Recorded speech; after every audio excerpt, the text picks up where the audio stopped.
Tom Quee and Sam Wiles present Down in the Hole, a Tom Waits podcast which explores and critiques, episode by episode, every album of the American artist.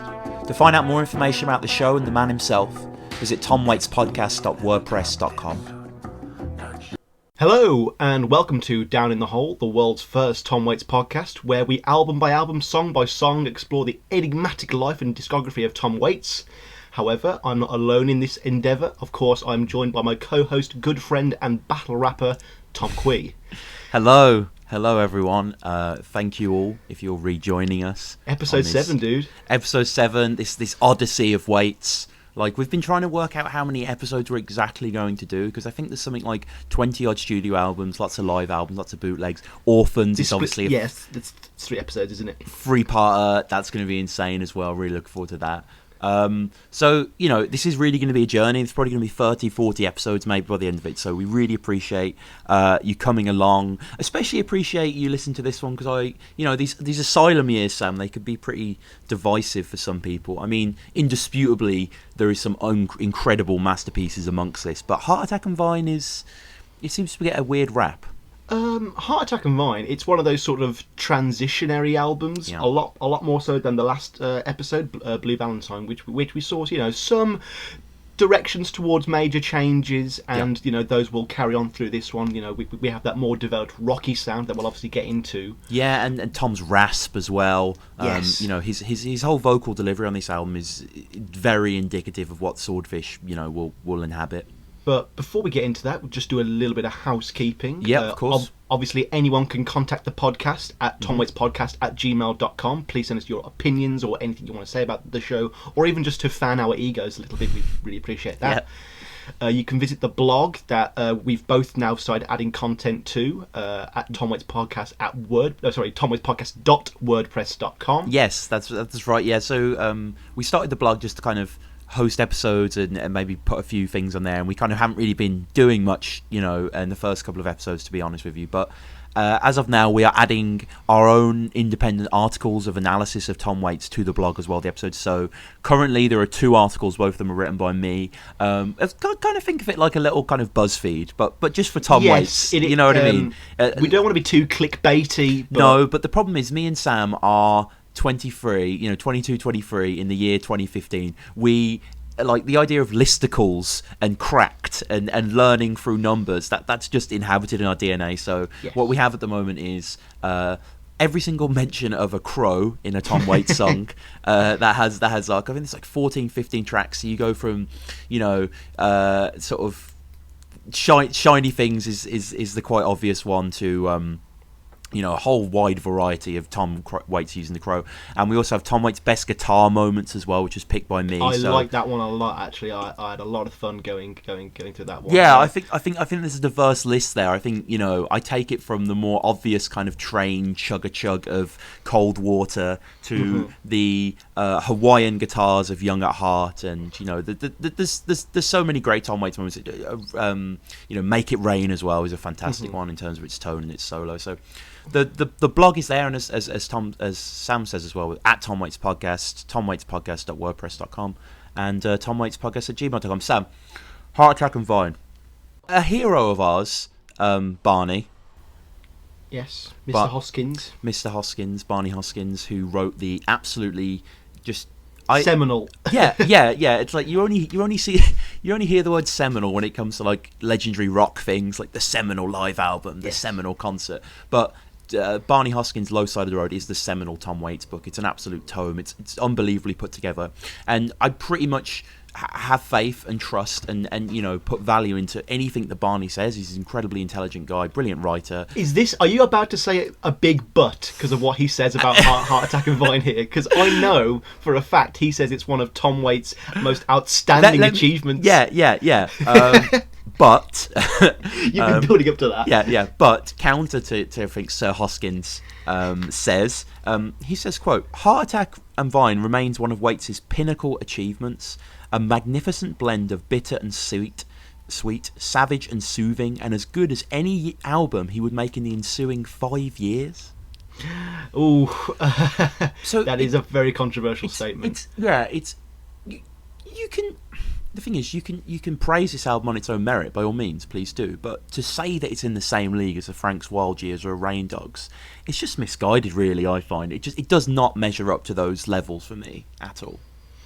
Yeah, I mean, when you get into the whole process of how the album was created as well, you do feel that it doesn't even have the same amount of care that would go into something like a Rain Dogs. No. Where you know that took up so much of his life.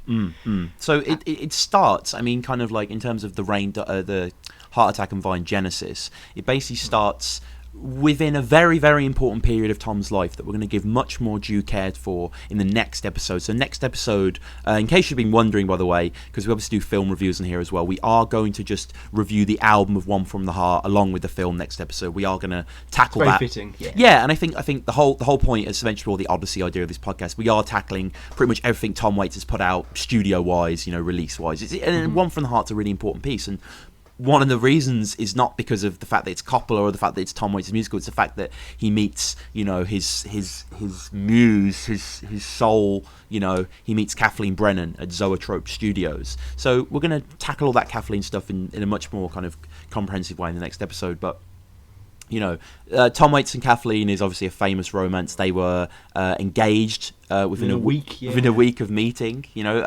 Barney Hoskins again says that in the summer of 1980, Tom was deliriously happy, but he was currently at that time he just met Kathleen, and he was currently halfway through writing Francis Ford Coppola's One From The Heart.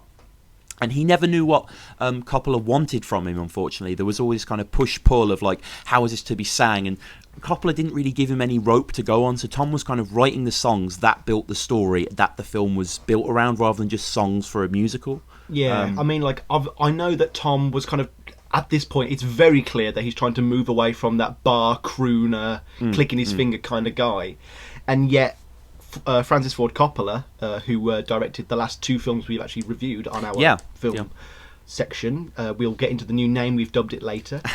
But unfortunately, Coppola cited I Never Talk to Strangers, possibly the worst Tom Waits song, as the kind of sound he wanted for One From The Heart. Yeah, it was Coppola's son, actually, that originally played it for Coppola. That's such a bad move. Yeah, well, I think he just put on the Foreign Affairs album, and then that. But like I've seen I watched One From The Heart many years ago, and I kind of have distant memories of it. I haven't rewatched it for our next episode yet. But the Don't Talk to Strangers veneer is very much the aesthetic he's going for in there. But anyway, so.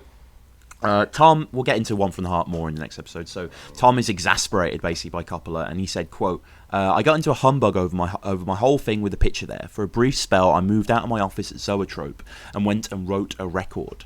The record is Heartattack and Vine, and basically some of the inspiration comes from the fact that one night Waits was slouched in some bar when a woman stumbled off Sunset Boulevard. She collapsed on the floor and cried out that she was having a heart attack. As Waits looked on in disbelief, the bartender took a look at the distraught creature and told her to take it outside. So that was kind of part of the inspiration for Heartattack and Vine, a look at the kind of the visceral, unforgiving nature of the street, which is something, to be fair, that is very proliferant on Blue Valentines as well. Yes, it's a similar this kind is of not like new ideologue. territory by any stretch. It's definitely more of a sound evolution rather than a lyrical one. I kind of feel that lyrically this album is one of the most stale, even though I do like most of the songs. Yes. It's kind of clear that he's been pushed to his creative limit in terms of what he can churn out.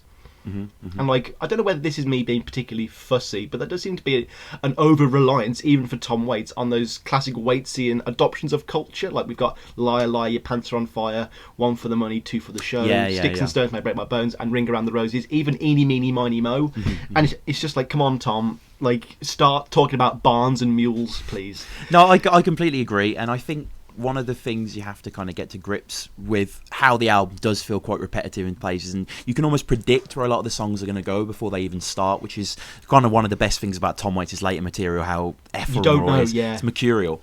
But it's interesting you mention that, because Tom went into detail with a kind of press release for Electro Asylum Records about the nature of writing Heartattack, which kind of is quite eye-opening to its sound. He says that, quote, when he's asked before he just answers, he's asked if Heart Attack was a case of him writing with the band, pressing play and writing in the studio, seeing what comes up. And he says, quote, "No, it wasn't like that. Our recording schedule was to begin about two every afternoon. I just wanted to stay there because I was writing about one tune ahead of Bones Howe, his producer, every day. I was writing each night and every day, so when the band get there, I'd have something new for everyone. So it was valuable for me to be writing in the same environment I was recording in.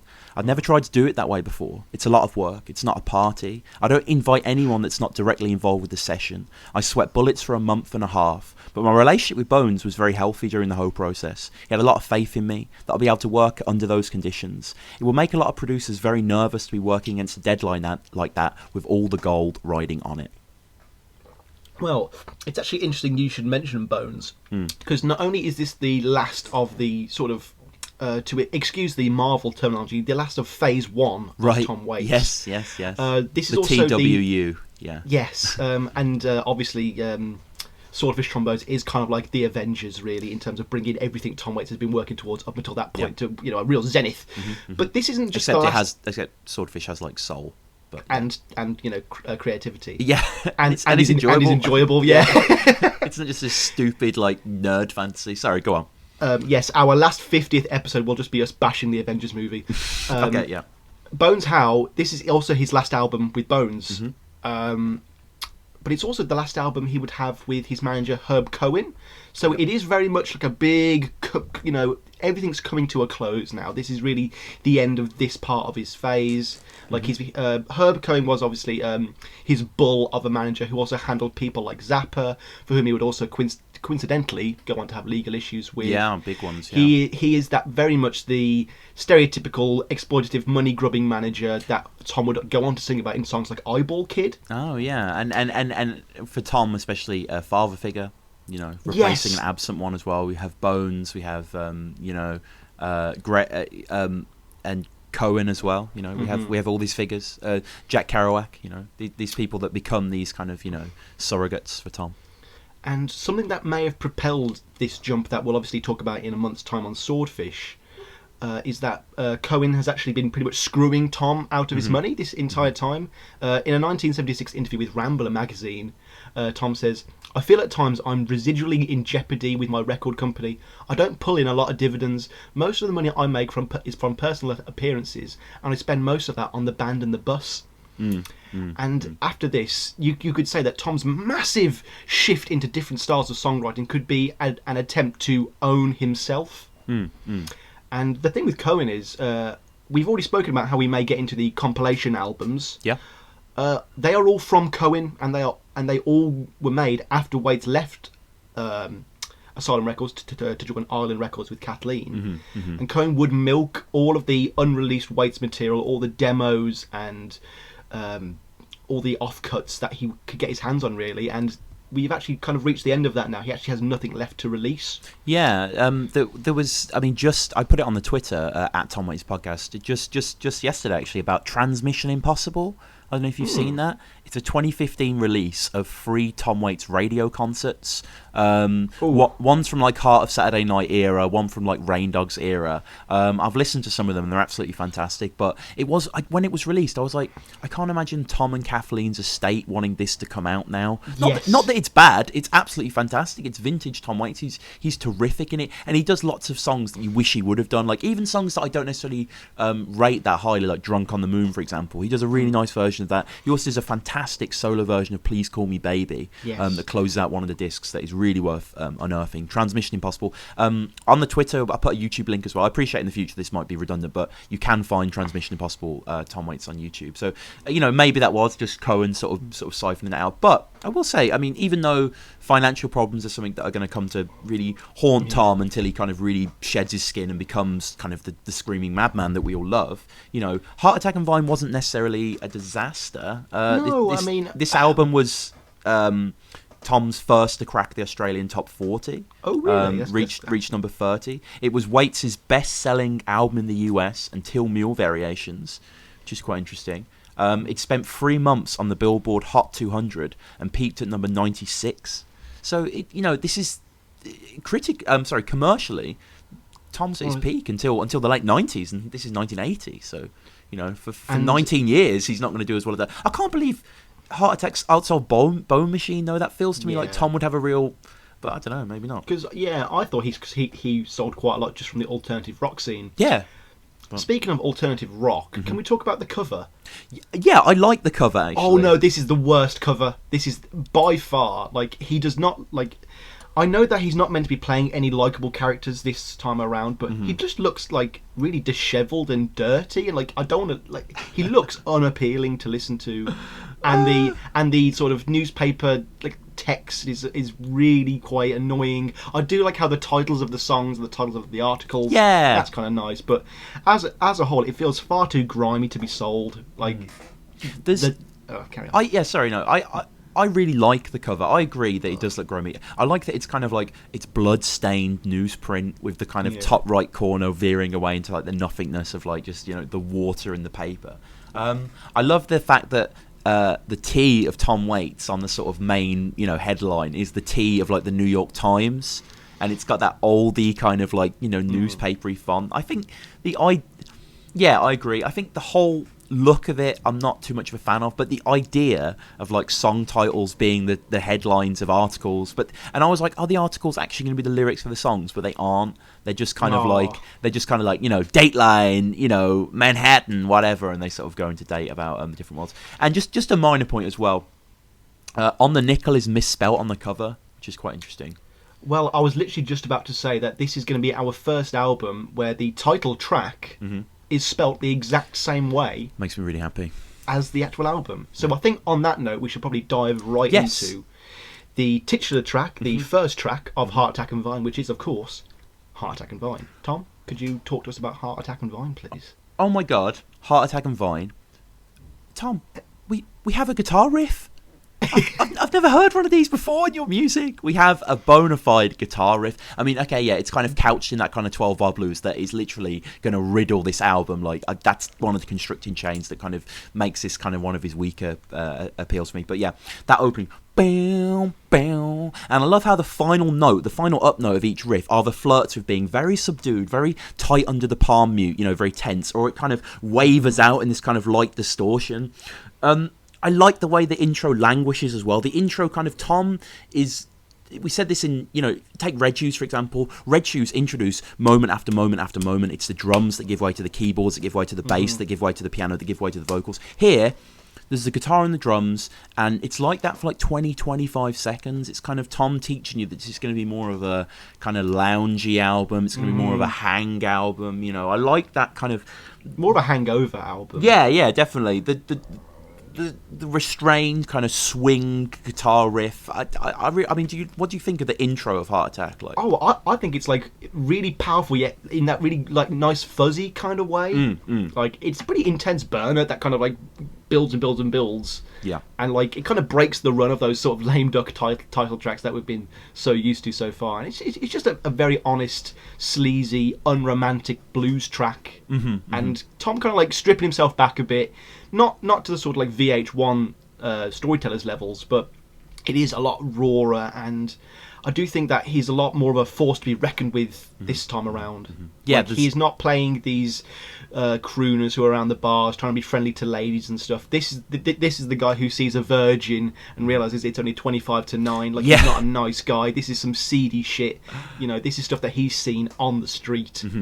Yeah, I agree. And it's like some people will often be like, "Oh God, how did Closing Time Tom become Bone Machine Tom?" It's like, how did Closing Time Tom become Heartattack and Vine Tom? Like, this is a huge. I mean, if you kind of just have been listening absent-minded to his back catalogue, then it might not stick out so heavily because it's not quite as, you know, far out as something like Black Wings or Such a Scream or something. But if you compare this to like a Grapefruit Moon or a Rosie, which was, you know, only 5 or 6 years prior, it's crazy, really, you know. And Waits actually said this in an interview about this song. He said, quote, he's talking about the album as a whole, but he goes into the song. He says, it wasn't 100% successful, but it's usually the small breakthroughs that give you a tunnel to laterally make some kind of transition. The title track, Heartattack and Vine, was a breakthrough for me, using that kind of Yardbirds fuzz guitar, having the drummer use sticks instead of brushes, and small things like that. It's more or less putting on a different costume. So Tom is adapting this new vernacular here, but he still has his melodic chops. Like, I love the way he kind of staccato delivers the way you did it on a heart attack and vine. Like, you know what I mean? The way he kind of rides the beat and stuff, and he's like,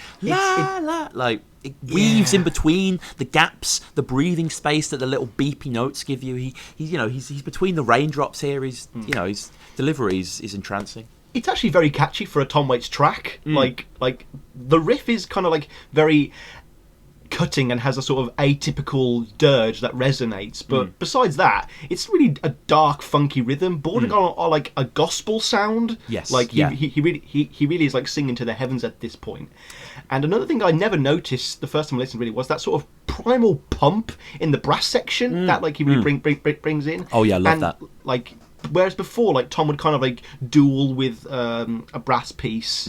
Now here, it's very much serving him. And just going bomb. Yeah, that's so true. Bomb. No, it's like there's a it's very stomping. It is. There's a sax line goes boom, and it just kind of like it falls and stops. It kind of curves abstract kind of downward into the beat just as he exits the main verses.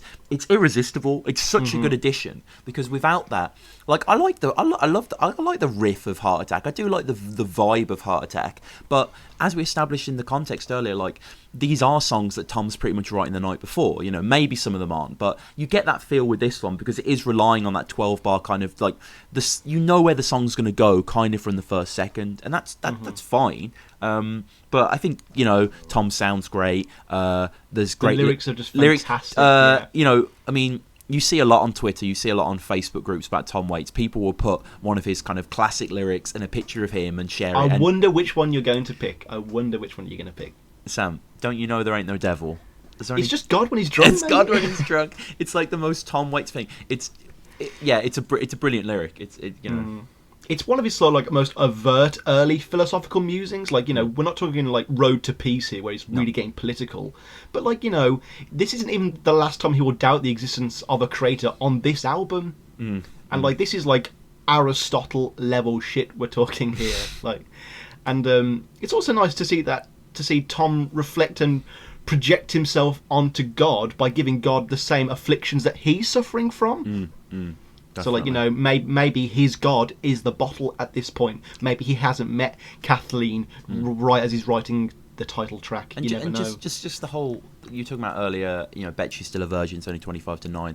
The whole atmosphere of this song and this album to a certain extent, but definitely this intro song, is the fact that like even goodness is tinged. There is no infallible truth to save you here. Like even God gets drunk. This is Heart Attack and Vine. There's no way out, and just. Yeah, the whole band are nice. There's a dippy slinkiness.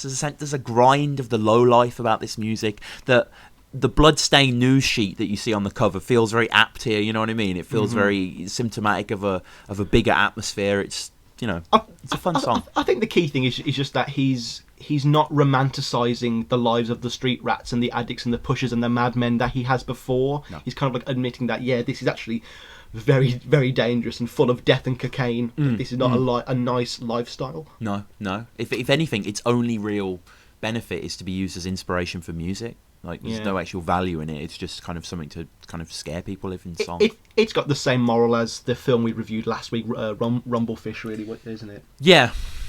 Trying to seek validation in such hostile environments will only lead to, your Dylan demise.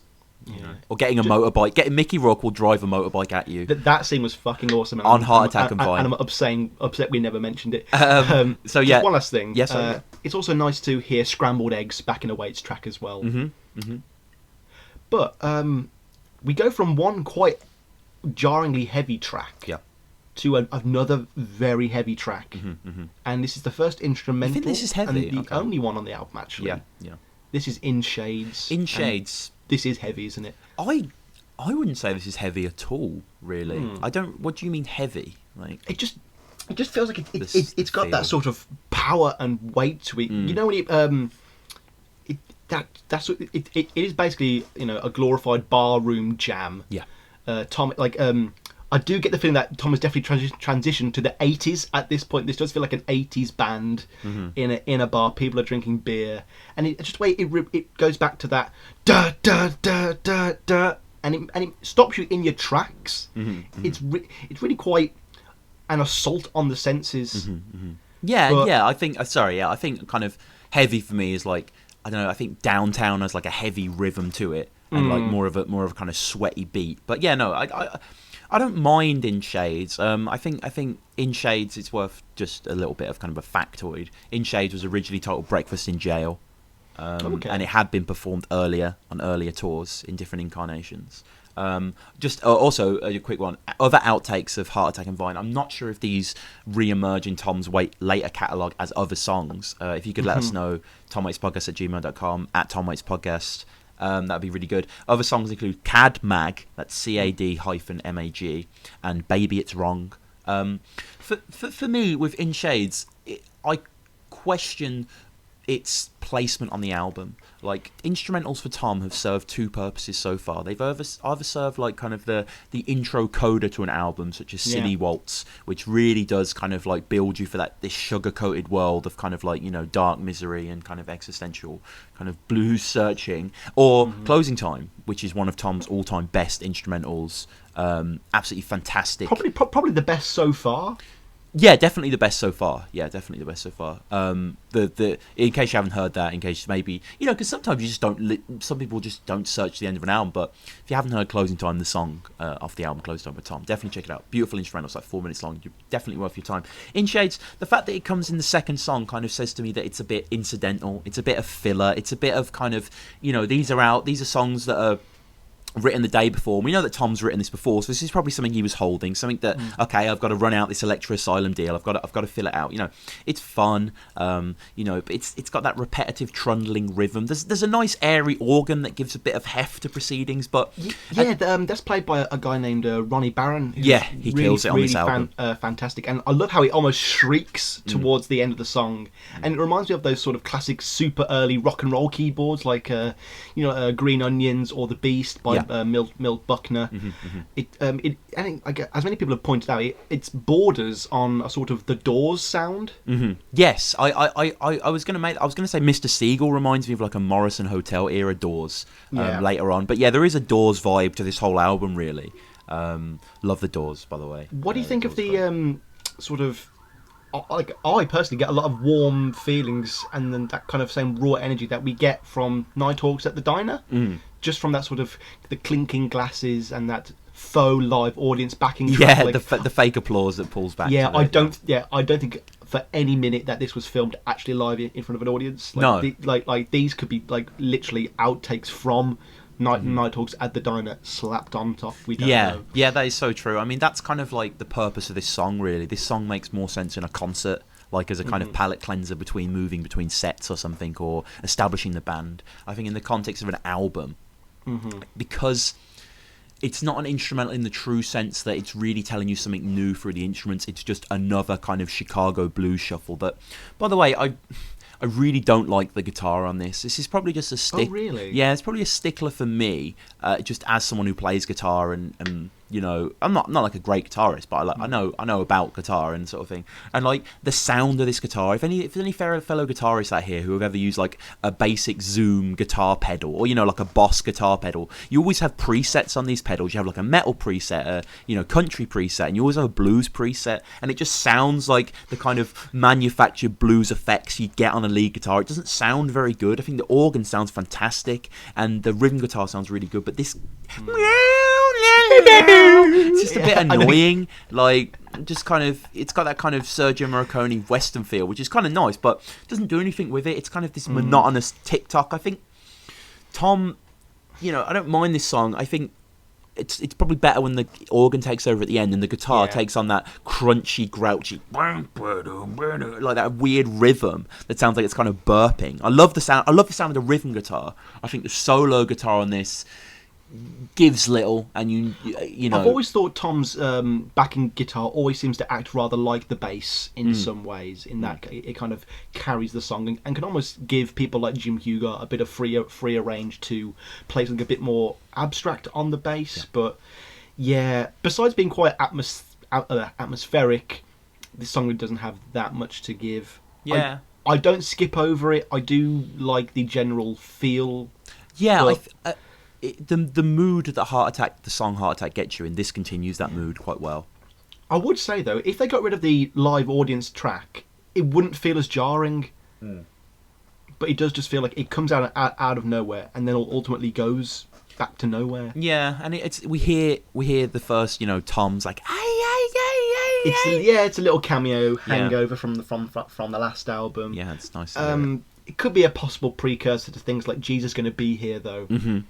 Definitely, yeah. Tom just realizing that this kind of, softly spoken little Martha voice that he's got is capable of much more.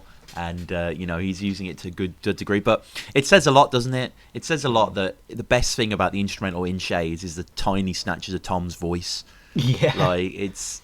Tom's good at instrumentals. I think stuff like Midtown, for example, off Rain Dogs. Love that. Absolutely crazy. He's done some great work. But we'll get to Bride of Rain Dog later, though. Yeah. It's a bit of a stinker. Yeah, that's not a great one. So yeah, it's the applause comes in, the song continues, the old bait and switch. It's just kind of like we've all heard this before. So we go on to now. This makes me sad because. As we've gone through these albums, we have detailed not only Tom, but we've detailed your personnel, the bass players, the guitar players. I know what you're coming to now. This is really sad. The drummers, the producers, all these people that Tom has played with. Because of course, these albums wouldn't be anything without the people on them as well that contributed to the amazing vibe they have. Of course, Tom's except for Bette Midler. Yeah. Your life's a damn stone. Oh God. This town is full of guys like you. Oh baby, ain't that cold? Shall we just sing the whole song? I think just so. Today's homework for the Down in the Hole podcast: listen to Closing Time and listen to I Never Talk to Strangers, because oh my God, you're running the gamut. No, don't do your homework. Do not do your homework. You don't need to. So, yeah. I think the person that we've both become most emotionally attached to, purely because you can really appreciate his playing in several different ways on Tom's albums, it is, I believe he started for Heart Saturday Night, I believe, may have been Close Time. Jim Hugart, the great bass player Jim Hugart, this is his last ever Tom Waits performance. It's really sad, and it's a perfectly solemn enough track for him to kind of like tip his hat, I believe. But this song is kind of, it's very annoying for me, as both melodically and lyrically, it sounds like, and I don't want to feel like I'm overstepping any marks here, as I don't think this is going to be anyone's personal favourite, but this is the most generic Tom Waits song ever. Let's just break this song down briefly, if I may. Yeah. In the short 8 lines that make up the first verse alone, we have early mornings, late night bars, working lads, noise, a town and its town people, all lightly glazed in nostalgia, uncertainty, and schmaltz. And then even in the next few sentences, we're going to have Cadillacs and prostitutes. Yeah. This is and then and it's like from a line of the song that really just it all just gets to me, really, and I struggle to take the whole song seriously, as any real emotive content that may have been in this song is lost in a real quagmire that is the writing process of some of the songs on this album. I think we can definitely go back and forth about which songs we thought were written more slowly and which ones were more rushed. I feel that he may have written this one in half a night. No, I entirely agree. This is a terrible song. From the title alone. The title alone is lame and schmaltzy and One from the Hearty and sort of like almost faux musical kind of, Grease, Sweetheart kind of thing. It's terrible. But the whole thing really, the bell-driven opening, the really kind of... Oh, no, just talking about that bell. Yeah. I'm sorry, but I know it's trying to set a serious tone and it echoes, no pun intended. Yeah. That sort of older Waits sound, but I just sit there going, "Oh, I wonder for whom that tolls." Yeah. It's so generic. It is, and just his lyrics and not only the lyrics but the way he delivers them with that lethargy. It's too early. It's just kind of like, again, it's self-parodic. It really isn't. There's nothing moving here. There's no rigor to the melody. I mean, at the moment, I'm currently listening to the audiobook you may have seen on the Twitter of 33 and a Third, which is kind of like a series of small books. They've probably like 100 or so, all based on kind of classic albums, and a writer will kind of discuss the album stuff. And anyway, currently reading the Swordfish one for our Swordfish review, which is very good, by the way. You should all check it out. Really, really good listen. Got it off Audible for free, so use that free download. So yeah. This is from the book in reference to the song, referring to kind of Kathleen's impact on Tom's later music. Kathleen said, Kathleen had little taste for the broad sentimental streak that had always been in Tom's work. He loved to quote her blunt assessment of one of his songs in an interview, saying, quote, "The song she really hates is Saving All My Love for You of Heartattack and Vine. She said, 'What is this bullshit?'" And I think that is so true. This song is bullshit. This is like, Tom can do so much better than this, but he's absolutely languishing. I think quagmire is the best word for it. It's this formless mess of it's like we're like his teacher, and we know he can apply himself. And it's really disappointing. Like, this song definitely could have been a lot better if he'd have cut it down to a minute and made it into Johnsburg, Illinois beta.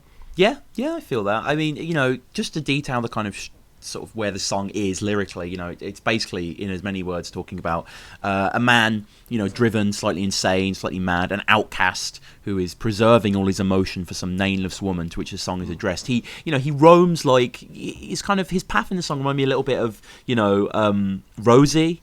Yes. On a midnight trail, just blowing my horn. He's a man of the periphery. There's some not bad lines here, though, if you just take it on lyrical content. I quite like, I'll probably get arrested when I'm in my grave. Like, you can imagine that line being off like an Orphans track. Like, but, and it's quite interesting that at the end he goes with a prostitute as well. We had Talk of the Virgin in the opening track, and this is probably Tom's most sexually explicit kind of, venture so far. Until Mr. Siegel, but we'll get to that. Yeah. But I mean, the whole album, like, one thing I liked when just looking up the lyrics in this is a reporter talking to Tom in that fantastic promo pack. Oh, it's brilliant. For Heartattack and Vine, mentions that there is also a girl in Blue Valentine with a broken shoe, and Tom just goes, "Same girl." And like that's just clearly him making up things on the spot, and it's great that him talking about this song is way more interesting than the actual song itself. Yeah, this see, it's hard to say now because, and like look, we don't want to shit on Tom's music. We don't want to come up where like we are the biggest fans. Huge, but like, we're not stans. We're not going to say everything that he's done is great because it's not. I mean, obviously a high majority of it is absolutely incredible, but you got to take the good with the bad, and this is possibly what's the worst Tom Waits song that we've reviewed so far worse than this? You mean besides Never Midler? Yeah, so you'd say Bette Midler. I'd say I enjoyed Foreign Affair, maybe. Foreign Affair is pretty forgettable. Yeah. It's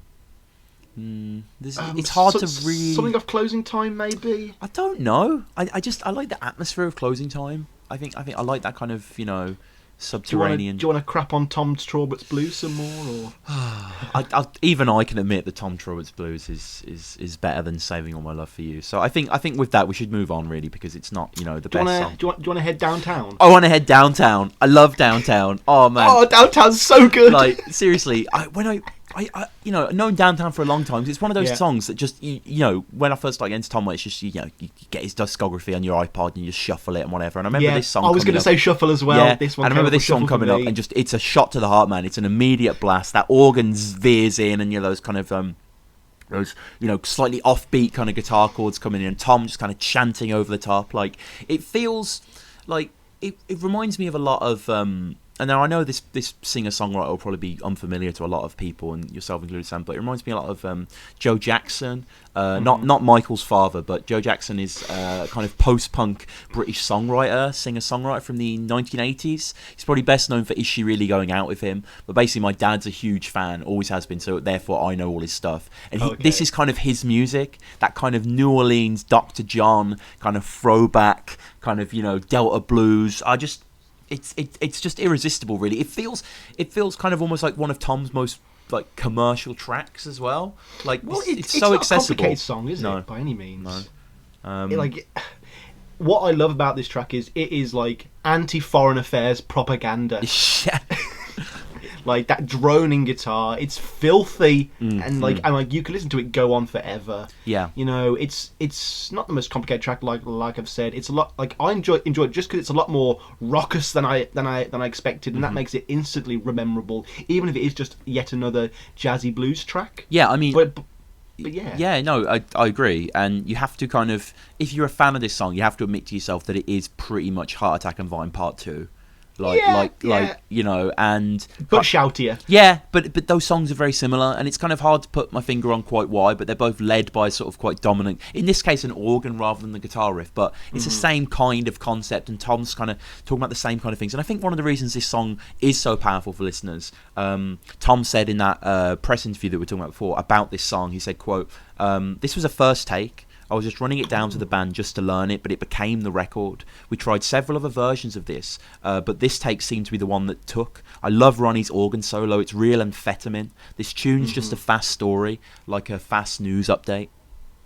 Which is quite a good quote, actually, because it is that. It's just him kind of throwing these images at you, and it's very much like a bulletin, isn't it? Like the keyboard outro is so satisfying. Like, yeah, the outro is fantastic. Yeah, it is another little sneak peek for a track that I'm sure we've mentioned 50 times already, which is Dave the Butcher. I can't help but think of it during this kind of stuff. Yeah, no, yeah, the outro when the organ's like, it just has such a nice kind of groove, and the guitar's really greasy and clinky underneath, and oh man, it's like Tom. It's kind of like. It's a moot point for us to say that Tom is good, sings well on this track, because he gives his all on every track pretty much, and like he kills it on this track. His throaty going down, like, you know, you can really feel it. Like, it's fantastic. Well, like when it comes to this song, I just think some of the lyrics are hilarious. Like, looking for someone to chop the lumber in his pants is a phrase that I am so determined to incorporate into my own life at least once. Yeah, that's a really good one. Although the track will always, for me, be forever soiled purely by association with the ghastly track by Emma Bunton, also titled Downtown. Okay. But yeah, this is the Spice Girl. Yes, Baby Spice. It's a cover of the sort of Broadway Downtown. You go down. Yeah, I know it. Yeah, this song also reminded me of Union Square off Rain Dogs, going down, down, down, down, and by virtue as well. I mean, we're going to mention this person in the next song more, but there's a Bruce Springsteen song as well called, I think it's called "I'm Going Down," off Born in the USA, and that is literally like, "I'm going down, down, down." I mean, maybe there's many songs where people just say "I'm going down" a lot. Status Quo have a very good track. Yes, they do. Down, down, deeper down. Yeah, and then I guess it does. This one doesn't really count, but I just want to mention it because it's a great song.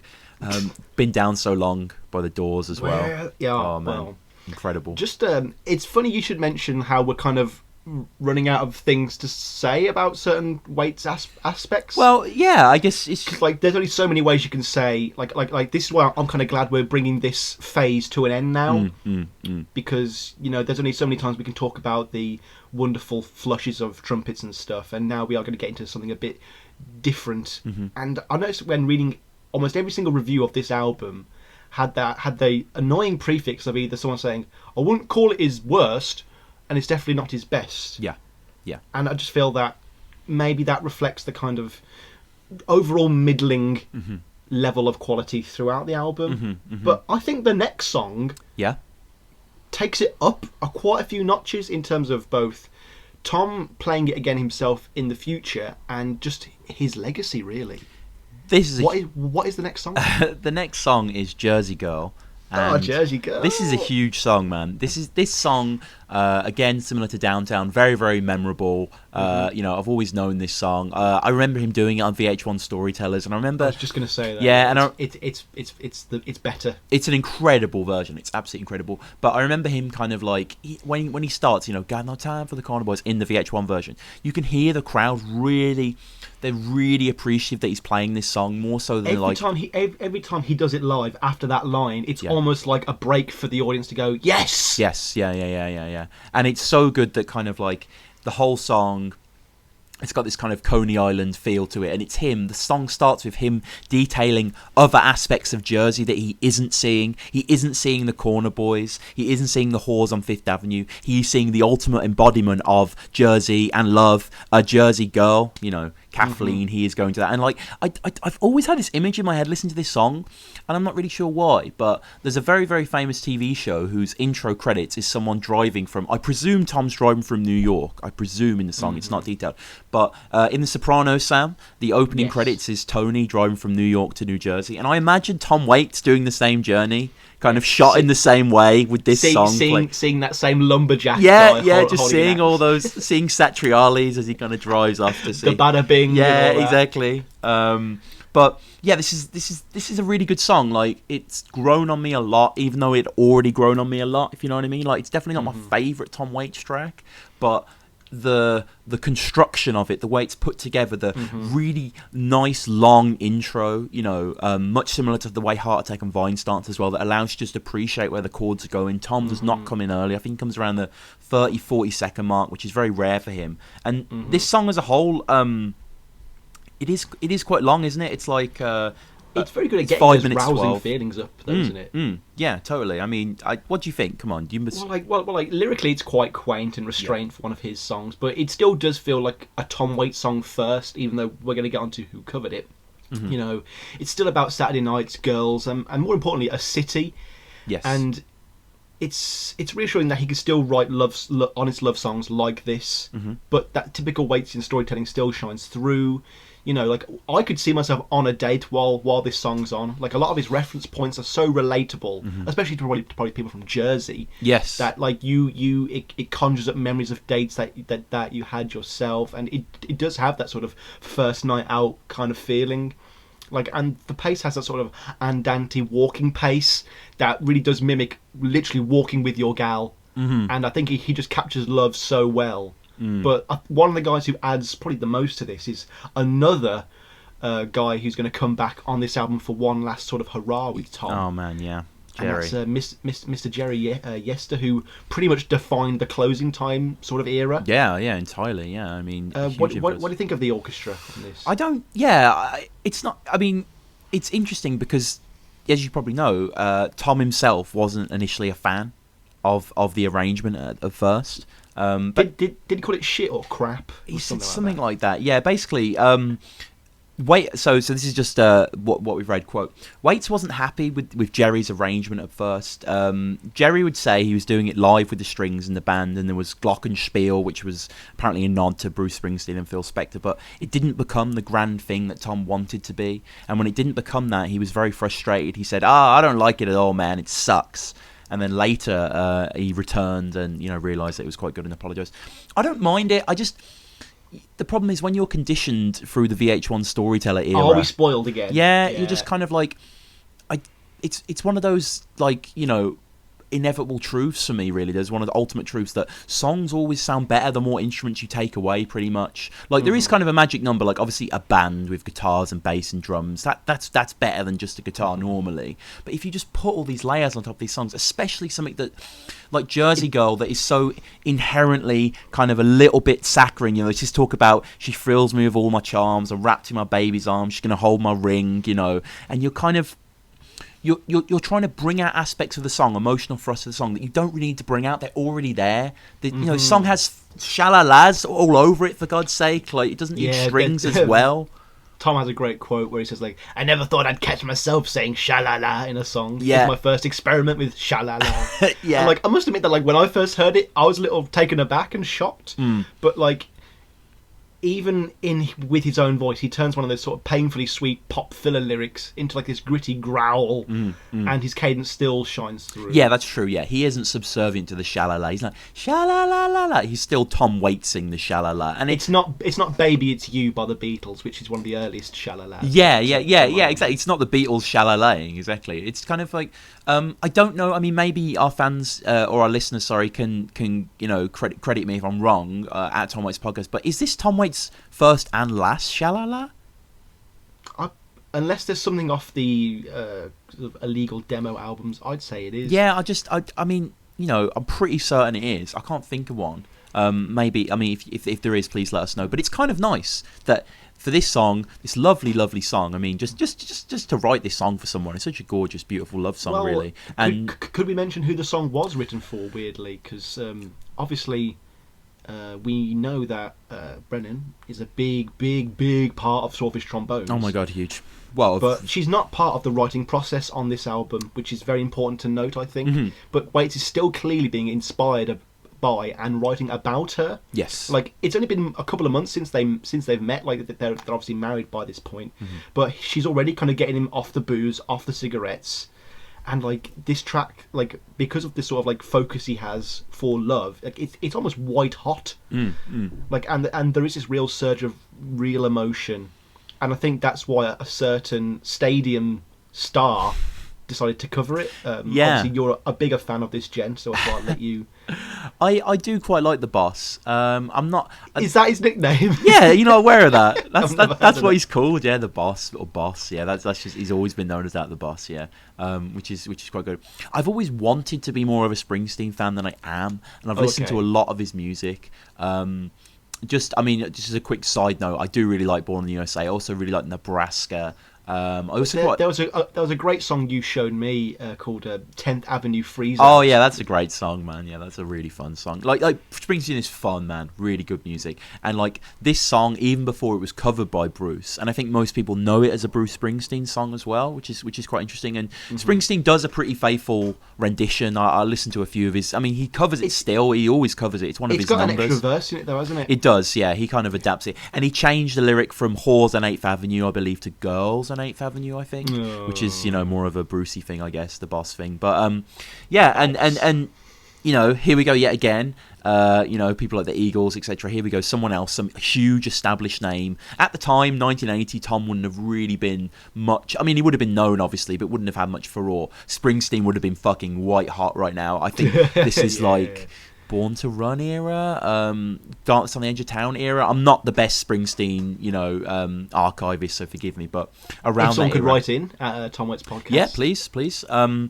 So you've got any trivia about Bruce, so the following summer, after this album was released, apparently, according to Hoskins, a terrified Waits joined Springsteen on stage. Have you not seen the video? No, I haven't. I didn't realise it was video. We will put it on the Twitter and on the blog after this because it is worth just an article by itself. Yeah. They don't really sync up too well. Okay. Either in signature or their timing, but it's a very cool piece of Waits history. Like to flirt with mega stardom like that, and then go make Swordfish Trombones. Is crazy. Well, to have that approval of one of the biggest kind of tastemakers in music, really, Bruce Springsteen, just one of the guys that has never, like Tom, really. I mean, although arguably Bruce Springsteen has put out a lot of shit music, Tom has never put out shit music. But I'm not a huge Springsteen fan. My main problem with Springsteen is musically not diverse enough. Musically quite boring. But anyway, so yeah, he joined him on stage, and apparently in 1985, a few years later, Tom said, in quote reference to Springsteen, this 1985 would have been when Springsteen was like, God, like the biggest guy in music. He said, I've done all I can for him. He's on his own now, which is quite nice. And just to tie things up as well, obviously Kathleen was from Jersey. She was originally from Jonesburg, Illinois, as we learn on Swordfish, but her family moved to Morristown, New Jersey. So, and then this song, it's fun. It reminds me a lot of Van Morrison, more than Bruce Springsteen, actually. I quite like Van Morrison as well. Is he the brown-eyed girl guy? Yeah. The brilliant singer-songwriter, very passionate, very sing-along, kind of lots of interesting mythology as well in his music, lots of long-form, kind of almost psychedelic hints as well. Really worth checking out. So, yeah, I don't mind Jersey Girl. It's not something that I'm going to... If I'm looking for that Tom Waits song about love and companionship and desire, and I'm probably going to put Picture in a Frame on over this, to be honest. I get a lot more from that song. I think this song is kind of couched in that stadium rock veneer that... Again, it's unfair to compare anything from this Phase 1 era to that sort of post-Swordfish kind of clarity that I feel Tom has. I know we mentioned this in the very first episode, but there's always the element in these albums from Closing Time up until Heartattack and Vine, possibly including One from the Heart, that he's not totally writing for himself because he doesn't have that freedom yet. I mean, I know Bones Howe describes him at this point kind of like chomping at the bit to have some freedom, and to be fair, he does, but he's still got to please Asylum on some level here, and I think Jersey Girl was definitely an attempt at that. Yeah, and I'm surprised that Jersey Girl, I mean, it's hard to gauge how popular a song is nowadays, because obviously everything's so split through YouTube and everything, and no one's kind of going through just one media channel, so you don't know how well people know songs. But I'm surprised Jersey Girl isn't a more known song. I'm surprised Jersey Girl isn't his signature song, really. Like, you know what I mean? If Tom Waits would have been a one-hit wonder, which obviously never was, arguably Down Train, but even that I don't think was that big. It was more the fact that it was covered by Rod Stewart. You know, you would think that if you were just objectively looking through, you'd be like, okay, yeah, this big anthem about kind of like, you know, America in a sense as well as Jersey. Like, you could see it being adopted on a more national rather than regional scale. But yeah, Jersey Girl's not a bad tune, Tom. It's not a bad tune. It's one of the better ones on Heartattack, and now we get into one of the worst ones on Heartattack. We've got another apostrophe in the title. Someone hit the klaxon. Till the money run out. Described by Waits as himself as an old mambo type beat. Yeah. You know, till the money runs out. If we're keeping a sort of Blue Valentine's parallel with it, is definitely kind of the Red Shoes of the album, but is not that quality. It does have a certain rhythm like no other track on the album, and it has this sort of like constant grime, and you know, with it, you know, the percussion is cymballess. It is like almost purely just hitting the toms, and it's very rough. It's a very rough track, and you are led through this kind of like haunted world, yet there's not kind of the same emotional heart as a lot of them. No, you know what I mean? I agree. It kicks off with that kind of tight, quite precise, you know, blues trundle. The kind of it's very tense, isn't it? And like when he stops, it's almost unbearable. Yeah. It's just, and it's the best part of the song. It is the best part of the song, and I think Tom, for a lot of this song, writing it and performing it, is kind of a little bit on autopilot here. This is another bit of blues filler from Heartattack and Vine, I'm afraid. This is another symptom of late night writing for the band the next day, and it's fun in the sense that, you know, we've seen Tom in this guise 1,000 times before, the sort of street hustler, you know, begging it out till his last chance is gone, and it's fine. And I quite like the way Tom's like, bye bye baby, like, you know, I quite like it's another very commercial hook, and it pales in comparison to Sha-La-La of the Jersey Girl on the last track. So putting the two together, I think, was a big no-no. Yeah, I mean, this is the song that, obviously, again, this is something we just talk about in the pod more out of interest rather than something that's actually applicable, but this is the opening to side 2 as well. So, we finished on Jersey Girl, which is interesting, rather not starting on it, but I guess that makes sense. We kind of push forward into a new kind of more bluesy vernacular here. It's just, Tom, what these 12-bar blues, like these structures, like they're chaining you down, man. It's clear that like he's just learning guitar, and what's the first thing you learn on guitar, Tom? Well, you learn your blues. You learn you learn Twinkle Twinkle Little Star, and then you learn your blues chords. Yeah. Lyrically, like, I'd be lying if I said I could remember a single line from this song, or even if I can understand a single line from this song. It is unintelligible. It is, yeah, it is. There's one pretty good line. Can't you hear the thunder? Someone stole my watch. I sold a quart of blood and bought a half a pint of scotch. I like that, but it'd be better if I could hear it. Yeah, and like some of the lyrics as well that I noted down are like literally nonsensical. Like the start of the third verse, literally, droopy stranger, lonely dreamer, toy puppy in the Prado were laughing as they plied into the almost El Dorado. Jesus whispered, eeny, meeny, miny, mo. They're too proud to duck their heads. That's why they bring it down so low. So bye bye baby, baby, bye bye what? Don't you just miss the sort of cinematic clarity of Romeo is Bleeding? Oh man, I almost like there was a story, and it had a point and a message, and this is literally cutting room floor material. This is my problem with Heartattack. Really, I do think it's the worst Tom Waits album so far. Production wise, perhaps. I think compositionally, I just think writing wise, there's. No, but it does have like a nice sparse instrumentation that lends that sinister edge that obviously he would master on the Black Rider and Bone Machine. And the guitar riff is pretty. It's playful, and it's playful. It's enjoyable, and I think Tom is on the lead here, which again is pretty cool. Yeah, just it's too long.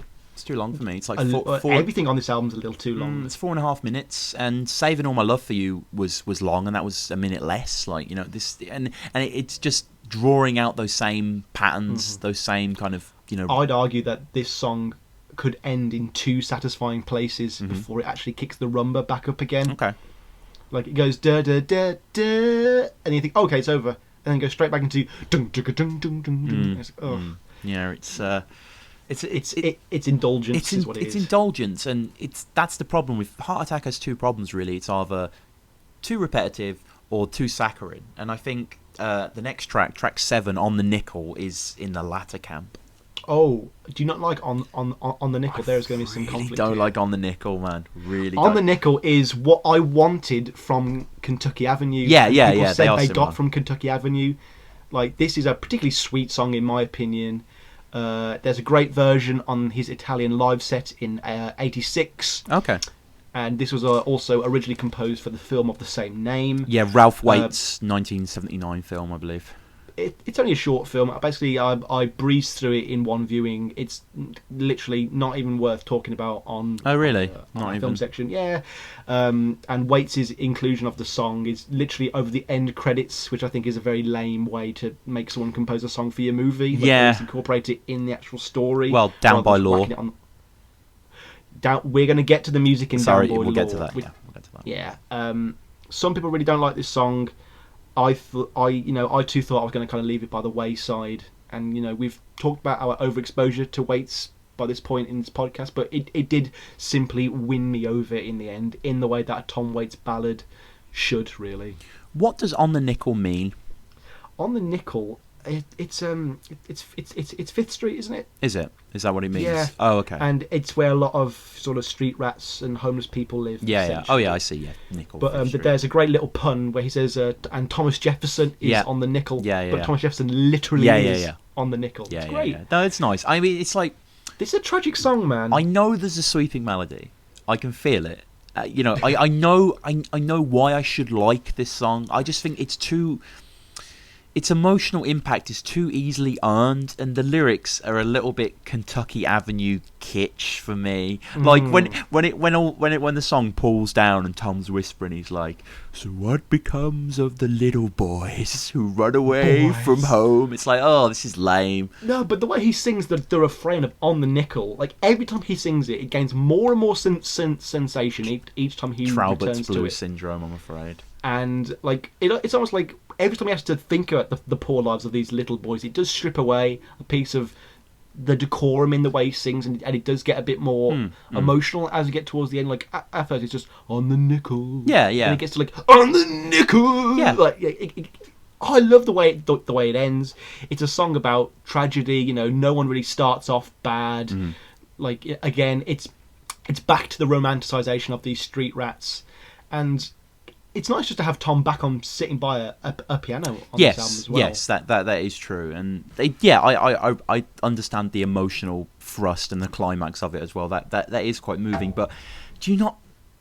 There are several moments in this song where it pauses and the strings come in. It's like, and it's just the strings make it. You could make it like Tom Traubert's blues and just have a verse. Yeah, the strings have such a kind of garish kind of imposition on the song. I find them really distracting. Oh, I find them as like almost a reaction to things like Foreign Affairs. I think it's a lot better done. Yeah, I think I need to. I don't hate this song. I think it suffers from Traubert as well. It's that repetitive chorus that keeps coming between abstract street images. Like, it's fine. It's just Tom has tilled this field till is no longer worth growing anything on. You've done it. This album in so many ways is a farewell to so many aspects of Tom's songwriting, and On the Nickel is with it, really. I mean, I'm trying to think of like the really emotive, maybe like Down There by the Train, maybe like the ones where Tom gets really kind of honest and earnest with you.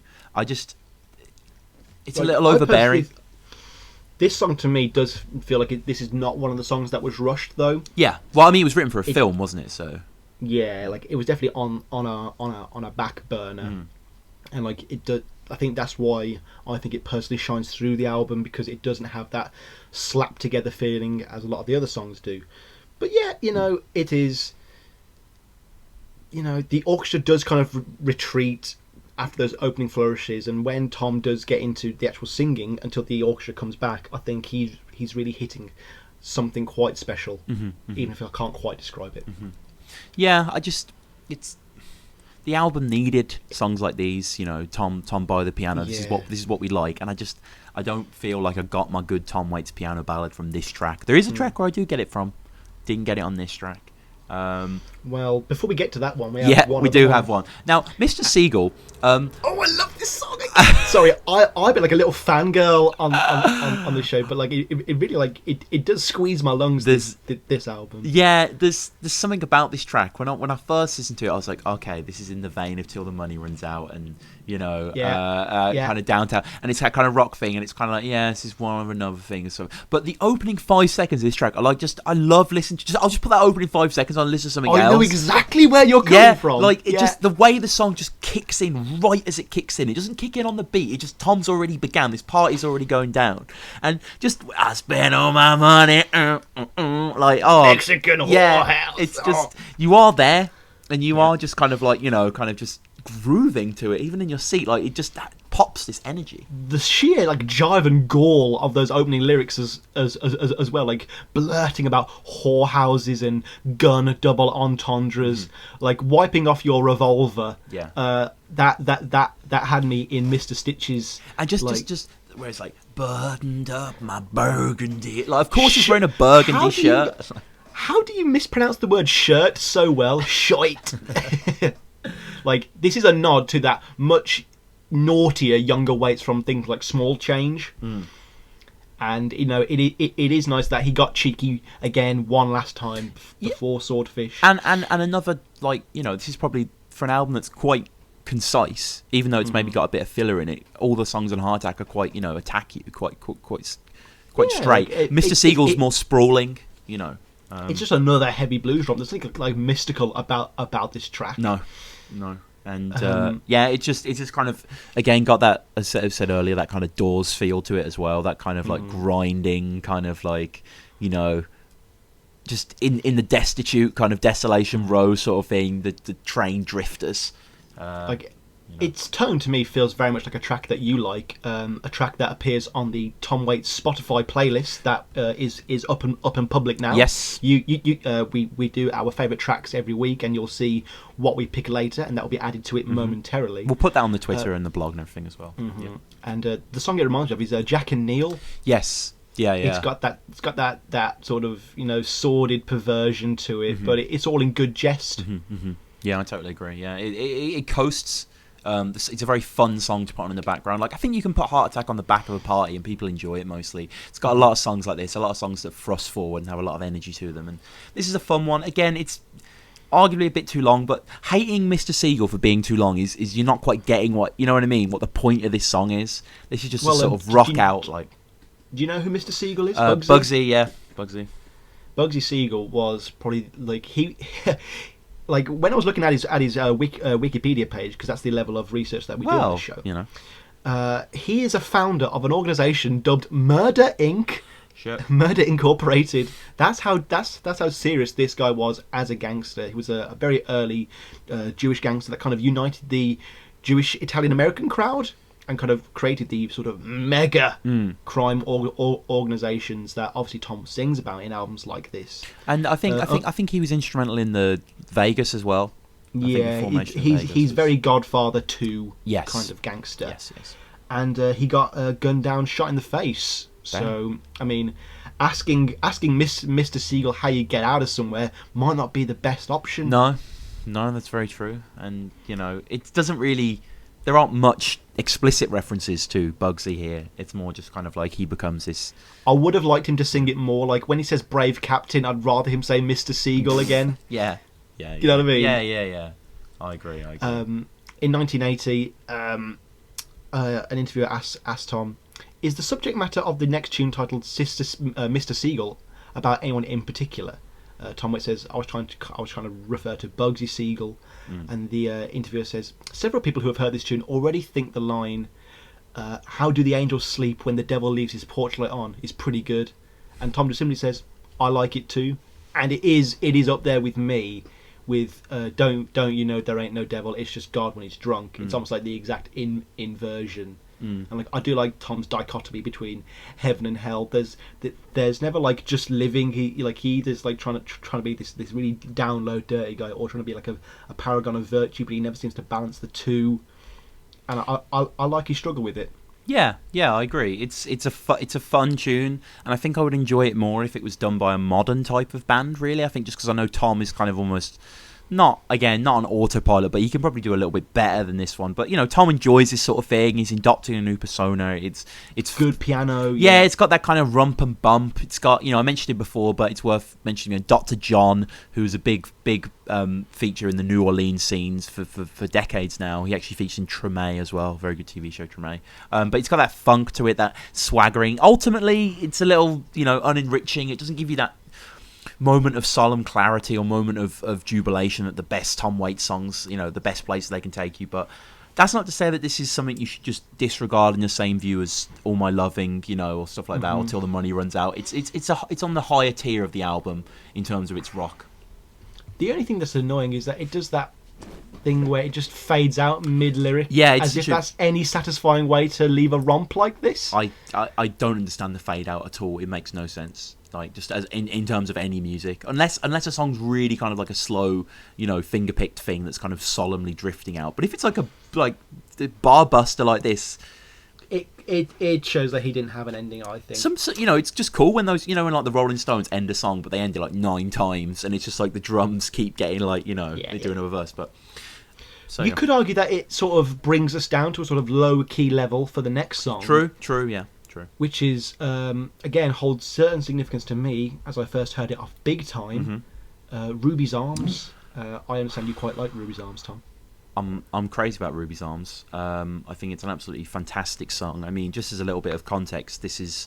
we said before, Heartattack is very much a farewell to many aspects of Tom's life, both musically and personally. And this song is pretty explicitly addressed to Ricky Lee Jones, who was Tom's sort of like, on and off again lover. I think they were very close though. They weren't just kind of boyfriend and girlfriend. They had a real sort of relationship there. A real kind of countenance. And unfortunately, they broke up for whatever reasons. Tom felt they just wasn't right. There's a photo actually of Ricky kind of in. They're both like in each other's arms. They're both very, very into each other. And I believe that just prior to them breaking up, Tom had taken time off and accompanied Ricky on a UK tour. She even played Birmingham, our very own Birmingham, which is quite cool. And Tom was there watching from the sidelines. But after he returned from Europe, I think he knew that the relationship was, just not quite right for him.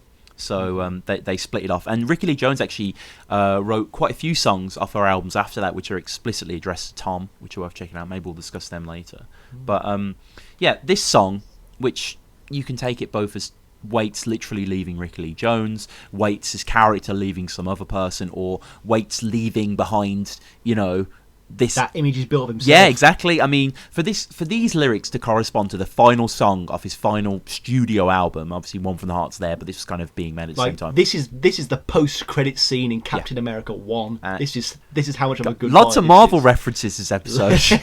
I'm trying to specifically annoy you actually. Okay, so Ruby's Arms. I'm just going to read the entirety of Ruby's Arms. It's only 4 verses, but I just think this will help, contextually for our explanation. So, here we go. I will leave behind all of my clothes I wore when I was with you, as all I need is my railway boots and my leather jacket. As I say goodbye to Ruby's Arms, although my heart is breaking, I will steal away out through your blinds, for soon you will be waking. The morning light has washed your face and everything is turning blue now. Hold on to your pillowcase, there's nothing I can do now.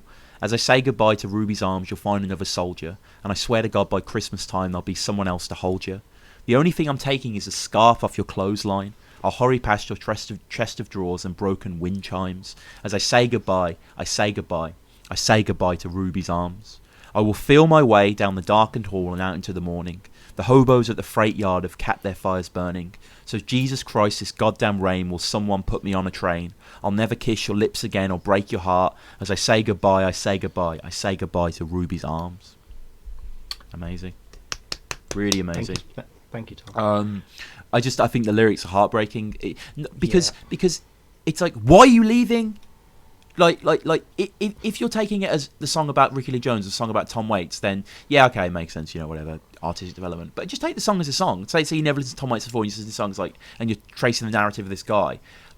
He clearly loves this girl very, very much. And when on the first verse, when he says, "Great Tom Waits-ism, by the way, all I need's my railroad boots and my leather jacket." Which is a little theme that we'll come on to in Down by Law in just a moment. Yeah, but when he said that, when I was listening to this song, I was like, okay, so he's going off to work, or he's going maybe betray. I don't know. He's just leaving somewhere. But the fact that he's waiting for the train in the rain and just wants to get out of there, and it doesn't make sense what has been done, and that just makes the pain so much more acute.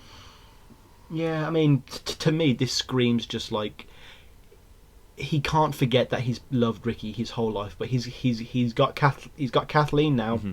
It's a new phase, it's a new dawn, and it's like he's saying he never loved her, and he never, he'll always still have Ruby in, and the image of Ruby's arms, which again is very Blue Valentine's-y. Yeah, but he can't leave this image, but he has to. No, that's very true. I really like the fact that the abiding image of Ruby is not like sexualized in any way. Mm-hmm. It's not like her hair. It is red though. Yeah, but it's not like her hair or her neck or something. I'm not even anything explicit, but just something that's a bit more erogenous. It's literally her arms. It's literally her holding him, her keeping him close, and there's so many little details in lyrics that I love. I love the only thing I'm taking is a scarf off your clothesline. Lovely line, absolutely lovely. It's a nice sort of mirror image of songs like "Make It Rain," where he's obviously a bit more angry at a breakup. It's wonderful, and my only real problem with the song is that I really don't like the way it sounds. Really. Oh, so you don't like Jerry Yester's final contribution, no, bringing a perfect close to? No, yeah, it does. It brings a nice sense of continuity, of course, but I just think, in terms of just sitting down and getting to grips with this track, I just still can't get behind the quite weak melody and the kind of very soppy strings. But I love the lyrics and the ideas, and I love the sense that this could mean many things in Tom's career. Maybe we as podcasters are predetermined to read too much into them, but regardless, if you take these lyrics just as a set of lyrics on a piece of paper, these 4 verses, they're just filled with emotion and awe for me. They're wonderful. And that classical horn almost has like a funeral, requiem sound to it. Like there is a death here. Maybe not of Ruby, but there is an emotional death, definitely. And I think what Jerry Yester's final contribution does bring is a self-reflective but chipper sound that never lets Tom get too down low like the rest of the album does. Yeah. And again, it is very fitting that this is the last song that he will do with one of his very first collaborators, really. Totally agree with that. It's a great song. It is a fantastic song, and it's similar to Sight for Sore Eyes from Foreign Affairs. Love the lyrics, not necessarily a fan of the actual song. Whereas thankfully with the remainder of Tom's career, really, that synthesis between lyrical and melodic matter is tremendous. Wow, so I think that brings my God 1980s Heartattack and Vine to a close. Yeah, and I am going to finish it off with just saying that this is the worst Tom Waits album of the Asylum years, and I can't see anything really being worse than it, purely because every other album before it has some absolutely classic Tom Waits songs, and I would say that this album probably just has the one... Or no, I'd say it has several semi-classics. Yeah. I wouldn't say that... we used the word seminal prior. I wouldn't say there's much seminal stuff on here, to be honest with you. So I guess that brings Heartattack and Vine to a close, Tom. Yes. And I suppose we have to go through the formalities now, I guess, of worst and favourite song. Right, so we do this every episode, put together a Spotify playlist. Well, this is just something to reflect our own taste, something almost like a miscellaneous for the podcast. It's not like a definitive list of the best or worst Tom Waits. It's just, our opinions really. So we'll start with the worst song. The worst song on Heartattack and Vine. It's hard. I actually don't have an answer. Oh, whoa! Because it's such a one of competition. 3. Okay. It's either going to be In Shades, Saving All My Love for You, or Till the Money Runs Out. Yeah, I think I'd take In Shades out of that. I don't think In Shades is that awful. I just think it's a bit basic in its construction. But for me, it's probably. Oh no, but like on a Tom Waits album, then the worst song may not necessarily be bad by most standards. No, you know what I mean? of course not. But I think for me, Sam, I'm going to go with Saving All My Love for You. I think it's a bit of a dirge, musically uninspired, quite wet lyrics as well, in the sense that they don't really kind of build to anything interesting. It's not a very fulfilling song, and I think it's one of his all-time most forgettable tracks. So I don't want to feel like I have to go for a different track, because I agree with you. It has to be Saving All My Love for You, and it's just a shame that Mr. Jim Hugar, that is the last we'll hear of ye. Bows out on such a low note. But I mean, that is not to say that he hasn't been instrumental in some of Tom's greatest work. So well, we don't have to panic. I mean, the bass on things like 15 Shells from a 30-06 is still just insane. Yeah, so yeah. We're not losing too much. No, we're not. And your favourite song, Sam, of Heartattack? My favourite song, I'm going to go with Mr. Siegel on this album. Wow. It's the only one that I return to. Mm-hmm. It's the only one that I try to. It is on my Spotify starred list if I need to put it in some sort of context. High praise indeed. I sing it to myself all the time. Mm-hmm. It's just a real foot stomper, and you really want to be there while he was recording it. Mm-hmm. Like, I know how we said that Downtown is definitely one of those songs that benefits from the fact that it was kind of rushed, and I feel that this one feels a little hurried as well, but that lack of polish and overproduction really gives it a gruff force that a song like this needs. Mm-hmm. Mm-hmm. And it kind of does everything that In Shades tried to do as that sort of barfly band song, but way better. Yeah. I think I'm going to go with Downtown, and pretty much for the same reasons, really. The gruff exterior of that song. It's Tom always throughout his music will use elements of rock, in various ways. But I think this Downtown is just such a kind of just down to the bone sort of just grimy kind of like groove rocker. Really, it's quite irresistible to listen to, and really fun to put on. The guitars sound good as well when he's going down. They go row, row. They're like bending the strings up and kind of acting above his chorus and stuff. It's a really fun track. The outro as well, like we're talking about the fade out of Mrs. Siegel. Like I wish that the outro of Downtown went on longer, because I wish they just started improv more. And I'm sure they did, because that was the nature of the recordings. And I'd love to. A Tom Waits jam album would just be so... Yeah, just some sort of like... There are so many artists out there, any big artists, Zappas, McCartney's, Billy Bragg even, that have their ultimate box sets, and it's every studio album, or an album of studio outtakes. John Martin recently got one out as well. I wish... It's down to rights. Yeah. It's down to the rights. The thing is, though, Tom is... I mean, like you say, I don't know if, Billy Bragg would have authorised that, probably, but I don't know if Tom and Kathleen, if they have any saying it, they probably wouldn't want Well, fortunately, we will probably outlive the both of them, right. So it's not going to be their decision to make. Well, and when we're 50, we're going to have a great Tom Waits anthology. Oh my god, yeah, that is a grim note, and we wish the best for Tom and Kathleen. But we shall move on. Well, actually, just one quick thing. In Barney Hoskins' book, when he details the early relationship with Kathleen, obviously we're going to be talking about it next week, but I thought it was so enrapturing that I actually rang up my girlfriend and read it to her, just because I thought it was the most lovely, engrossing love story that's real that I've ever read. Really, that's not in a I've never read a romantic novel, but the Tom Waits biography is the closest thing I've ever got to it. It's really sweet. Yes, yeah. Have you heard what he says about her when he accepts his Rock and Roll Hall of Fame? I haven't. No. What does he say? He calls her an incandescent light. Oh. And just you would never be short of wonderful things to say about your wife when you're a lyricist like Tom. No, you would not. But from lyricism to a sort of physical visual visual. Okay, yeah. Cinema. But we have been short of a title for this segment for quite a while now. This is our fourth review. But fortunately, the guy who we gave a shout out for last week, our resident in-house artist, Danny O'Gorman. Danny, what's up? Not to talk about what we do off the show too much, but we are big fans of puns. We will just call each other up with a pun, just because it's that good. And Danny came up with one that is so brilliantly obvious that we're both very annoyed that we didn't come up with it ourselves. Yes.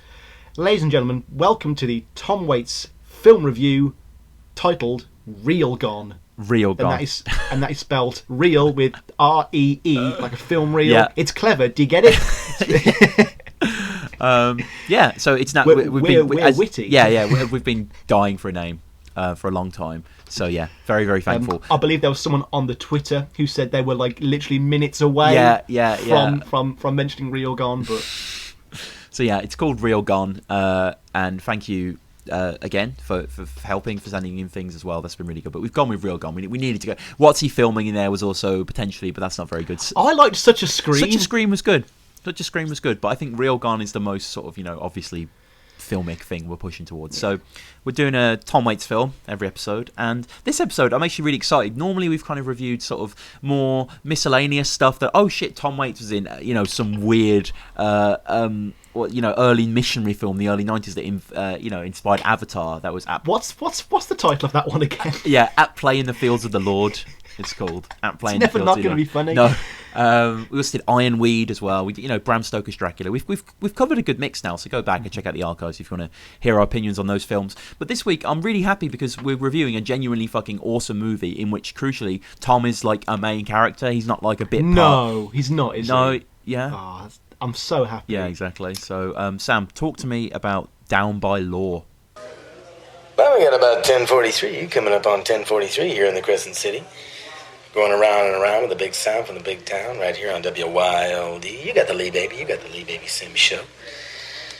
Right now we're going to talk to Jack Romano. We got him right here in the studio with us. He's working over there at Tipitina's tonight. I'm going to be down there. I'm going to be down there checking him out. You come on down and you tell him the Lee Baby sent you. Right now we're going to hear a little more music. I want to send this one out to all our friends out in the 9th Ward. Little Lyle, all those wild dogs out there, Lone Wolf, Nashville Kid, Nadine, Dwight, Tyrone, and the Golden Boys. Let's hear a little something from Earl King, New Orleans' own. A little something called Trick Bag. Man, what is wrong with you? It's like pulling teeth trying to get you to talk, and you're a fucking DJ, man. What is wrong with you anyways? 1986, this is, Tom is in the middle of his sort of reinvention, and it's nice that we've, done the first album of the 80s to talk about his best film of the 80s, really. Mm-hmm. Waits describes this film as a Russian neo-fugitive episode of The Honeymooners. Down by Law is a fantastic film by frequent collaborator, lookalike, and obvious Tom Waits fan, Jim Jarmusch. Yes. The story concerns the misadventures of our three probably anti-heroes who are all individually set up for crimes they didn't commit in their own unique way, and all end up in the same Louisiana prison cell. I can't really say more than this, as the film kind of tends to do its own thing after that rather simple setup, and has some very off-kilter and unique moments throughout. Yeah, it's the majority of the film is the three main guys. So you have Tom Waits, obviously, who plays DJ. Zach, a DJ, yeah, and then we also have John Lurie, who I wasn't aware of prior. I did think he was an actor, but he as well was a musician from the Lounge Lizards. He's also a painter. He did a very famous painting. I forget, it's called like something about a bear. It's like a Russian bear painting, like Danger Bear, I think it's called, that became a huge meme in Russia. It's worth looking into. But unfortunately, he came down with a disease early in 2000, so he mainly paints. That's kind of what he does now. But he was a big musician back in the time. And he's a fucking great actor. He's absolutely brilliant. And Tom is brilliant. And Robert Benigni as well, who is just an incredible actor altogether. Who would later do Life is Beautiful and stuff like that. But Robert Benigni in his first international appearance as well. This is his first actual American film. First time he went to America. Yeah. He kills it. He's an absolute delight. Like, I think he's such an old school, like, real actor. Like, he's so fun to watch. He's constantly... And it's one of those great on-screen Italian accents Yeah, as well. yeah. That it's just a real joy to listen to. Yeah, and he, you know, and kind of he gets introduced. Tom Waits and John Laurie have kind of got into a fight basically, and they're not speaking to each other. And then he comes into the cell. He's introduced as a murderer, but he's very sort of friendly and very open. And he needs to talk. He's the chattiest man you can ever imagine, and none of them are talking to him. And kind of drama spills out from there. It's like a long form kind of almost 12 Angry Men, but like it hasn't got any of the story really. But it's still just three guys in a room talking. It's like, three quirky men, is what it is. Yeah, exactly. I mean, because after last week, you know, we're more than familiar seeing Waits in black and white, but Jim Jarmusch's cinematography, like his script, is a little more low-key and less showy. Yeah. I feel it's very appropriate that we've been discussing an album with that sort of New Orleans sound, because we do get some very archetypal, Treme-esque Louisiana scenery and architecture through these beautiful, lengthy, establishing tracking shots in the beginning of the film. And then later we're also treated to some wonderfully grimy bayous without giving too much away. It seems like he almost sets it out rather like a play against these beautifully haunting backdrops, and then just lets these three character actors, who are all painfully charismatic, just guide us through these extensive dialogue scenes. Yeah. Like, did you notice in the editing in this film, it cuts out any actual action? Oh, okay, interesting. You do not see. Again, I can't really go into too much detail, but when you know what I'm talking about, there are certain scenes that imply a plan is coming together or something has to be done, and then we always cut to right after that thing. Like a prime example would be Roberto can't swim. Yes. But we do not see Tom carry him across the river. Yes. But and that would in any other film be like a real tense, like, oh my god, is he going to drown scene? Yeah. There's also one very weird decision not to edit. When Pimp Jack is framed, the policeman, basically they frame him for pimping a little girl who he doesn't know is a little girl, and they take Jack away, and the policeman stays in the room with the little girl, and it implies some horrible stuff. Like Jarmusch is like, I've never seen a Jim Jarmusch film before. Yeah. Like if he keeps this sort of shit up, I'm very interested. Yeah, no, I mean, Night on Earth as well, where Tom will collaborate with him later. I've been listening to that recently. Tom did a mostly instrumental soundtrack, and there's some absolutely awesome songs on that soundtrack, I have to say. Really surprised me how absurd they are and how out there they are. There's a song called Dragging a Dead Priest, that is an instrumental off Night on Earth that is definitely worth checking out. We'll put it on the blog, put it on the Twitter or something. But yeah, this is a really, really good film. It's a great film if you like... Well, what do you think of Tom? I think Tom is tremendous in this film, really. He definitely... It's whereas John Laurie, I'm not aware of his body of work. I have seen quite a lot of Robert Benigni films. I think he's an absolutely... he's Oscar-winning actor, director. He's an unbelievable... unbelievable craftsman, and him and Tom are great here. They work really well together. Like, Tom is a genuinely talented actor. He's not just a musician who's in films as some sort of oddity. I wanted to get into this. Do you think Tom is a very good actor, or do you think he has a very good casting agent? Because clearly Tom seems to do well in those roles where he's playing those fringe characters, and he like he is literally playing a character from Rain Dogs here. Yeah. Like, there's a great bit where we first meet him in his apartment, and there are these like Waits-esque scribbles on the walls. Yeah. Life is a limbo dance, but it's a question of where you get down. Just really, really cool. It's not the fall that kills you; it's the sudden stop. Yes. Like, Tom is very much playing himself. Yeah. And I feel like he's brought a lot of his own sensibilities to the role, like the way he dresses and the shoes and the DJ dialogue that he goes through. Yeah, there's a great section, isn't it, when he kind of resumes his DJ identity and gives a little news bulletin in the jail to just John Laurie in the cell, like just speaking out to him. It's like, that's all Bob, blah blah blah, break it, all that sort of stuff, and it's really well done actually. It's because in this opening scene, like, we see he's a big fan of music. He's very careful and choice with words. He lives in shitholes. He sits on the street. He's a tortured artist with real talent, but just can't seem to work with people. Gee, where have we seen this before? Yeah. And it's just nice that Tom gets to put his real life persona and his theatrical persona in the hands of an auteur. And what we're given is something fantastic. It's a great film. It is. But there is one gratuitous overuse of Jockey Full of Bourbon at the very start of this movie. Oh, you think that's too much? Yes, Okay. especially after it comes back the third time. Yeah. It should have just came in. I agree. It shouldn't have faded back in. And then, for no reason, at the end, we also have Tango Till They're Sore, possibly one of the best Tom Waits songs, just slapped on the end of credits, like we talked about on the Nickel. But besides that, there's a real desire to see these characters through to the end. And you like yeah, them. and I think crucially, like, you could show this to anyone and they'd enjoy it. It doesn't necessarily need to be a sort of Tom Waits artifact that you're kind of like, No, we don't. It's very commercial. Yeah, you could put this on, and even though it's Jim Jarmusch, and even though it's three people pretty much the whole film, and mainly dialogue, no action, it's very enjoyable. It's a great romp, and I can imagine kids enjoying this. I know it's got some adult content in it, but I think the way they all three of them act like clowns at times, don't they? Yes. They are very kind of goofy and very slapstick. Robert Bongini especially. He has actual experience being. I know I keep saying I really look up to Robert Bongini. I think he's a terrific artist, and I know we've quabbled over one of his. We films, have. We don't need to. I don't think we should sully our listeners with our. Life review is of beautiful. Life is That's all I'm Beautiful. going to say. I'm just going to leave. It's not. So and surely that's the point of the movie. that's what Tom teaches us. To be fair, that life isn't beautiful, And yeah, this is the best intro movie for a Waits fan, or the worst, because this is the best you're gonna get, and you can either save this till the end, like we've been trying to, or you can dive in straight away and just have that sad realization that this is the only film where Tom's gonna stay past the first 10 minutes. No, I don't think that's the only film. I think there are a few others where he is in it quite a bit, actually.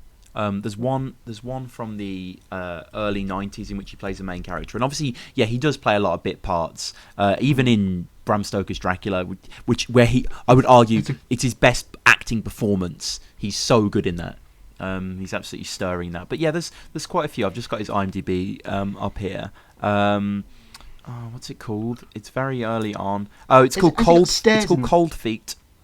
Oh, okay. Tom plays a main character. He's on the main poster. We'll have to review it sometimes. From 1989, it's got a 4.6 review on IMDb, so not very good. And here is the tiny little blurb. A psycho killer with mommy issues, a charming crooked cowboy and their girl steal some jewels. The cowboy decides not to share and goes on the run with the loot. A crazy chase begins across the country between former partners in crime.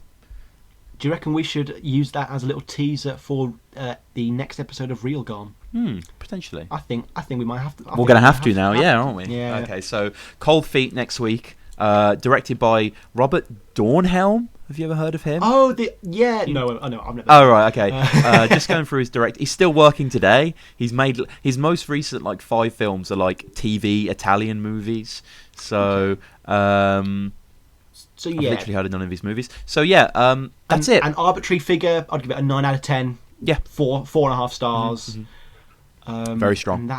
And please check it out. Please do. Now, before we finish, there's one little bit of correspondence that I thought we might read out. Yes, please. Please get in contact with us, TomWaitsPodcast@gmail.com. We'd love to hear from you, and we'll read them out. So, Sam, please. Yeah, this was sent in by Cullen.